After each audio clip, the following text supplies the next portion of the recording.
This is part two of our Christmas dinner prep. If you haven't seen part one, please try to watch part one. Maybe part two will make more sense. So I have about 5 hours to get everything ready for dinner, and I'm prepping three items: the turkey, with the roasted Brussels sprouts, and mushrooms. For the turkey, I'm injecting it with well-seasoned stock and melted butter, and I try to get every single angle with the juice. And then for the outside, remember we already seasoned with salt, so I'm using a mix of butter, blended rosemary, thyme, and garlic. I also try to get this on every part of the turkey, including under the skin.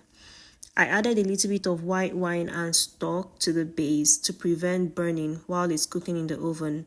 And now after stuffing, we're going to let this sit in the oven for 20 to 30 minutes at 425 degrees Fahrenheit, after which we turn it down to 325 degrees Fahrenheit to let it cook slowly while we prep the other items. For the Brussels sprouts, we're going to do this in 3 steps.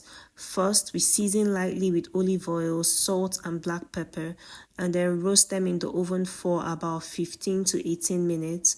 While it's roasting, we'll make the sauce.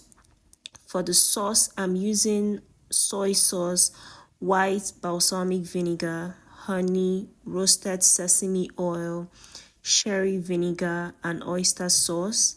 And once the Brussels sprouts are out, I mix them in the sauce and then put them back in the oven for another 5 to 6 minutes. If you do try this recipe, please come back and let me know what you think. Now, while the Brussels sprouts and the chicken are cooking in the oven, we'll heat up the lentils and prep the mushrooms. The mushrooms don't take time at all. At this point, I have about 1 hour left to dinner and everything is looking good. If you paid attention to our menu, you would notice that my goal was to prep a carb-free dinner, and it worked. If you're trying to stay low on carbs, you have to get really creative with your home-cooked meals. And then now to our mushrooms. For the mushrooms, I let them brown a little bit in olive oil before adding butter and then all the other ingredients like oyster sauce, fresh thyme, garlic, white wine, black pepper, sherry vinegar, fresh parsley, and heavy cream. At this point, everything is looking good. I'm going to show you guys the final products.